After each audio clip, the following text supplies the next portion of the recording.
Well, welcome all of you who are joining us live, and welcome to those of you who are watching the recording. Thank you for your patience as we get going. My name is Denise Mend. I am one of the leads here at Growth U, and we really have a heart of supporting you in becoming the best version of yourself. And that's part of why we do these webinars, is we really want to give you tools, skills, different ways of thinking to, communicate with yourself and others, to create a vision of what you want to do or who you want to become. And, one of the things that we talk with a lot about our members is communication at a deeper and deeper level with ourselves and with others. And so that's how this idea about this webinar came to be. Mel and I, Mel Banuelos, I want to introduce. She's one of my favorite people in Growth U. She is a pediatric nurse by profession, and I think I'm a physiotherapist by profession. We both found Growth U later in our careers, and there's a lot of alignment between our healthcare professions and what we do here. And I think this is one of the reasons I get along so well with Mel. So Mel is a pediatric nurse. She also is one of our advisors and master trainers here at Growth U. She is a super auntie of, is it three now, Mel? Three beautiful, four Yeah, beautiful four. nieces and nephews. And just as an entrepreneur, is a traveler. Now, Mel just got back from an incredible trip. And so we are just so grateful that she's here chatting with us, because I know she just got off a trans-Pacific flight. Is it trans-Pacific, I think? It Yeah. was came from the South Pacific Yes. Ocean, Yeah. French Polynesia. Incredible. Landed this morning. Still not sure what time of day it is. Yeah. So, Yeah. but Well, happy to be here. we're so grateful that you're here. And so, one of the reasons that I had Mel on is because she is a master communicator. And what I encouraged everybody who came on this webinar to come for is to, if you've ever had conflict or avoided conflict, I'm definitely a recovering conflict avoider. If you've ever had a challenge with either relationship with family or friends or workmates, if you feel like you just have difficulty being heard when you're communicating with others, or if it's just communication just doesn't feel good a lot of the time for you, we wanted you to go away with some key tools to communicate more effectively and with more heart. If you leave with that today, that's our goal for you, is that you feel like you've left with a more loving communication today. So Mel, I know that you are a master communicator with your patients. Mel, she has some wonderful stories about the patients that she deals with that are really wee ones up to teenagers. And this was an event that we were at about a year ago, and we all have amazing communication with each other in our teams and in our members at Growth U. And I wanted Mel to ask you, one of the things that I know you do really well with your patients is you align with them. And this is one of the things that I think is often missing when we are feeling like we're in conflict with another person. So what do you do to align with your patients? I know that you have a number of stories.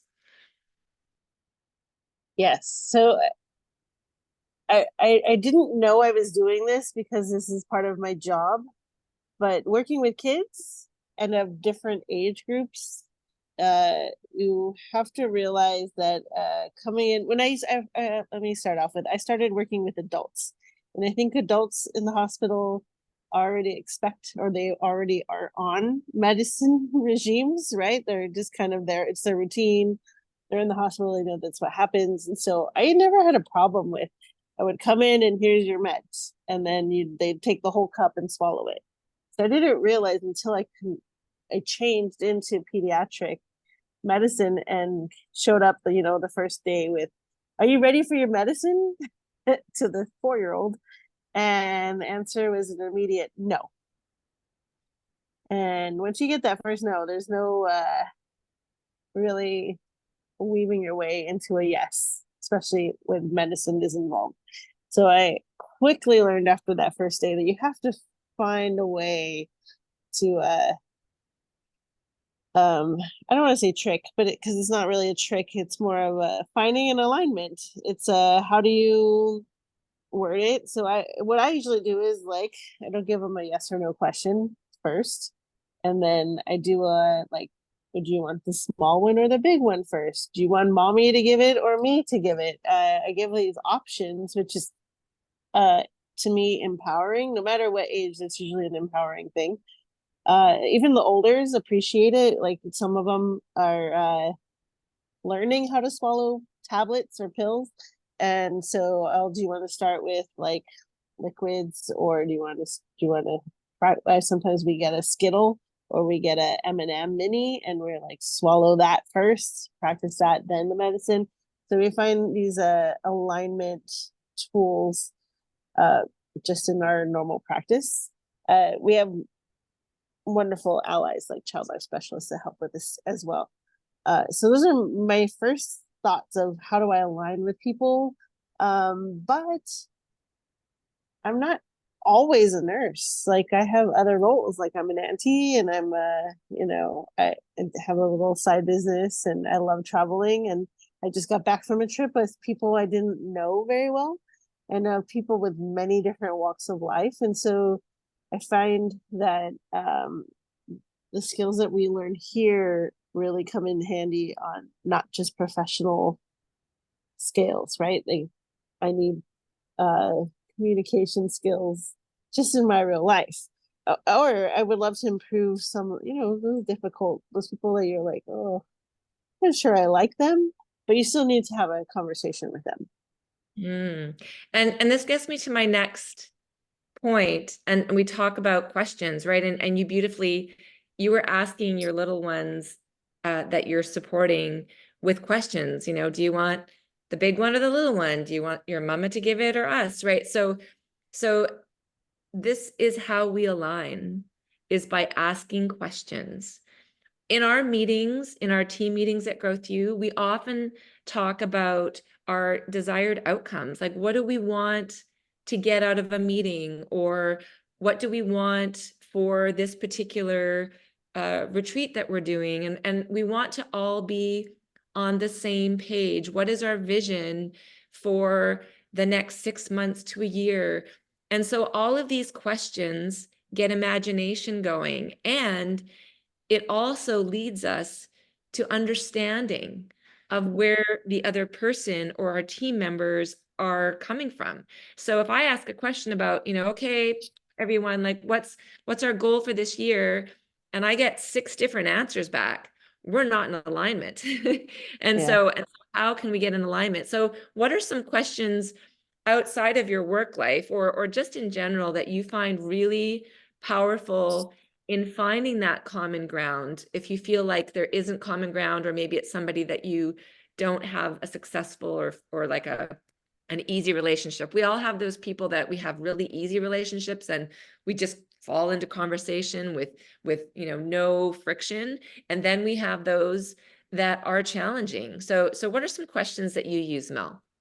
I think I go very superficial, very non-obtrusive questions first, like, what brought you here?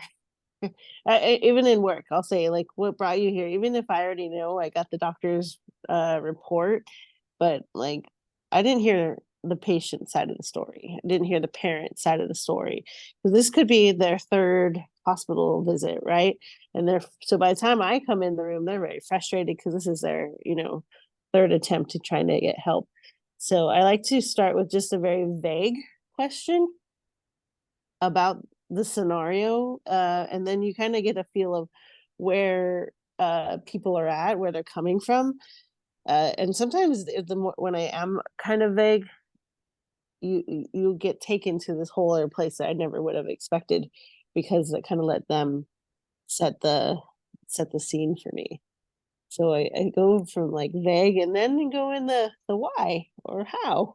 Um, how does that make you feel? Or some of those basic who, what, where, when, why questions to follow up with from a vague scenario. Love that. That's something that I often ask my patients, is like, why did you come here today? What is it that you want to work on? And often for me as a physiotherapist, I'm in Canada, by the way, for those of you who are new to our webinars. So physiotherapist is same as physical therapist in the US. And sometimes people are like, well, I just want to reduce my pain. And sometimes people are like, well, that's up to you, right? And so you really get an idea, does this person really have, a strong feeling of what they want to work on, or are they looking for input from me? Right. Mm. So yeah, those opening questions of who, what, why, where, when. I love the what brought you here. Then you start to get an idea, what is it that they're looking for in this communication? And when we talk about conflict, because I know both of us have had conflict in our workplaces. So what are some things when you feel like you're out of alignment or there's a conflict between perhaps you and somebody who you work with? Where do you go when you feel like you want to bring yourselves back into, like, let's get on the same page? What kind of questions do you ask then, Mel? Um, Sometimes I do a clarification question. Am I hearing you right? This is what you're looking for. Or clarifying, like, or I like to clarify my role. Like, you're asking something that it's not within my scope. So let me try and get someone that has the scope to help you. So clarifying is probably the first thing I do, to really um simmer down some of the conflict. Again, also I like to be a listener. Like, this is a good time for a question. Uh, or I also ask, would you like me to come back in 5 minutes or 10 minutes? Or sometimes I want 30 minutes. So I'm like, I'll be back in 30 minutes. So that I can take a breath, I can exit. And sometimes I'll go off and ask input, like, hey, I have this scenario happening with coworkers, and then get some input before I return. So sometimes space is another thing I like to clarify if that's needed. I love that. And so this gets to our third option here, our third skill, which is listening, right? And we really talk here at Growth U when we're seeking to have a successful communication and relationship with somebody else, is that we listen with empathy and without judgment, because we never know what somebody else might be going through. And one of my favorite stories that our founder, Rod Hairston, tells us is, he had a friend who was he always took the train into work, and the time of day was sacred to him, and he was able to read his paper and just have a really sort of contemplative time before he got to work. And one day he got on the train, and there was this father with 5 kids who were running around and jostling with each other and playing and arguing as kids do, and the father wasn't really interacting with the kids at all. And the man was getting more and more frustrated with the behavior of the kids. So he went up to the man and said, I really value my quiet time on the train, and your kids are being really, you know, they're just all over the place and really interrupting my quiet time. And the dad kind of snapped out of it, went, oh, I'm so sorry. We've just come from the hospital, and their mother is sick and has just passed away, and I just don't know what to do next. And so the man, of course, felt awful for dressing down this dad who had these 5 children. And the moral of the story is, is that we never know. You know, we make up stories in our head about why people are behaving the way they are, and why they're saying the things that they do. And if we give everybody the benefit of the doubt, no matter what, um, and go in with a loving story, um, it really, because we're making it up anyway. So why not make up a loving story about what's potentially driving a behavior? Then it's a place to find that this is another human being that we're talking to. So that listening with empathy and without judgment is something we really seek to do, to make the communication a loving communication. So do you have an example of that one, Mel, anywhere in your recent past or your travels? Ooh, probably daily. I do a check in my head with fact versus feeling. So if I find like emotions bubbling, and I have responses, like people could be talking and I already have my response ready before they finish their sentence, I try and interrupt myself with a fact or feeling. Am I listening to the facts? Do I know the facts? What are the facts that I know about whatever is being heated? And then how am I feeling about this? And is this the feeling I really want to convey? Or a lot of times the feelings that I'm feeling is a projected imaginative scenario. And then when you ask a question like, well, how come you were so late? You must have been, you must think I'm not important, things like that. And then that's like, oh no, my tire or whatever. And they have this whole other story that I did not even consider. So I like to seek facts. Facts are facts. Like 2 + 2 is 4. There's no good, bad, or wrong, right to it.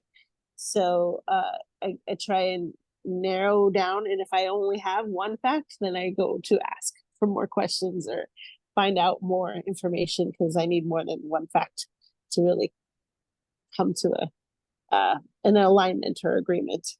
Yeah, I love that.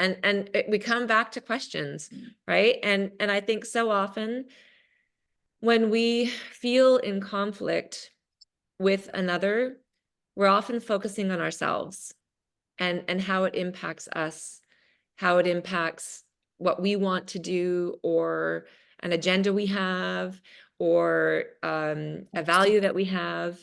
And when we focus on the other person and get their input and ask questions about what they want and what they're interested in, then often we can find that we're probably not very far apart in whatever it is we feel like we're in conflict over. Yeah. Another point is expectations. What are my expectations? My expectations were that you come early, but did I ever say that? Do they know that? And then just because if they didn't know that and then they were late or whatever, and they have a very good reason to be late, so it's like, well, that's a me problem. My expectations were set unfairly or whatever. And so if you don't really clear on expectations, Yeah. and this goes with like my parents. I used to think like, oh, you're supposed to always help me, right? But I'm now like 41, so I think they're on this whole other, you help yourself, right? And so I had to learn to uh, remember what my expectations are of them, or if I have them, and then is it something that needs to be reevaluated? Yeah, that's such an important point. How many of us have rules that we don't tell anybody? And we expect people Right. to know, right? We have this whole list of unwritten rules that we acquired from somewhere, probably from our parents or our grandparents or teachers in our life when we were little, or along the way as we were young people, and from our peer group. And these unwritten rules that we don't share with others, and we get upset with people for breaking our unwritten rules that we didn't share, there's a misalignment. And so that Yeah. setting expectations is a really important part of aligning with somebody when you are seeking to have communication, is that they know where you're coming from too, and that you've explained what you desire out of whatever it is that you're seeking to accomplish. Yeah. I mean, we could talk about this for hours, hey Mel. And Yes. so I think big picture is we really want people to take away that, seek to understand before responding, ask really beautiful questions, listen without judgment and with empathy, and try to get on the same page, right? Align with that person that you're seeking to communicate with an open heart. Yeah. And now I should just say I'm gonna share this last one. We're gonna do a beautiful course. If people want to learn more about this, you must come and do the 4 colors of influence with us, which starts July 22nd. And our calls are once a week. There's a weekly module. Any of you who have done Growth U programs before or get free daily growth, you know that you're getting beautiful content every day in your inbox. Or if you've done a program, it's usually a daily task that you work on towards a vision. Well, when you do the 4 colors with us, you're going to learn very powerfully how to align, what questions to ask, how to be an objective and a neutral observer, and how to speak to people the way they want to be spoken to versus the way we think we want to be spoken to, right? So it's our new golden rule. And so if you want to join us, if you're on this webinar, I think that you probably have an idea that you want to influence more, or you want to communicate more clearly, not only with yourself, but others, then you need to come and join us on July 22nd. Now, Mel, anything you want to say about 4 colors before we finish today? And, would love to hear if our people watching live have any questions. Welcome, Nancy, Laura, Kim, Ali, and Paul. But Mel, anything that you want to say about 4 colors before we finish today? 4 colors first shine a lot of light on how I operate as a person, is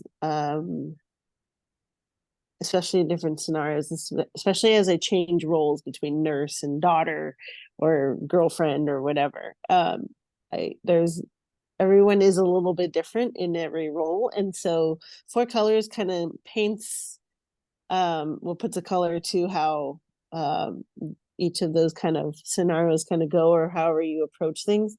And so when you're speaking with someone and they're assuming some certain role or personality, it's kind of you learn like, oh, it's a light bulb that goes off, and it's like, oh well, um we can term things or phrase things in a certain way to really be heard, or which is wonderful. I think that's a very long answer, but it's a most fascinating program that I wish I always want to just learn more and more about. I, I know it was one of the first ones I took when I joined Growth U way back almost 9 years ago now. And as a physiotherapist, I felt like I communicated really well with my patients, but there was just that sliver that I know they weren't hearing me. And when I took the 4 colors, it was like, oh, it was Mm, like it was just like a light bulb went off. I had a key that I could unlock, and I could ask questions and communicate in a way that these people that I wasn't communicating with the way they needed to be communicated with, they could actually hear what I had to say. yeah. Um, yeah, it was it was one of the most powerful courses I think I've taken outside of physio courses. So I really love it. I know you do. This is the first time Mel's going to be advising with me. We're going to have a really fun time. So please, I put the registration link in the comments, and I really hope that you join us, because it's going to be a powerful group going through July 22nd. Anything else, Mel, before we finish? No, just join. Speak, the more the merrier, and the more we'll learn together. Yeah. Yeah, absolutely. That never ceases to amaze me is how much we learn from one another. So much love. This has been a lot of fun. Mel, thank you for those of you who joined us live, and those of you watching replay, enjoy. And really, the biggest thing we want you to take away today is be that beautiful, neutral observer. Listen without judgment, with empathy, and really listen. Thanks, everyone. Much love. We'll see you soon. Bye. Bye.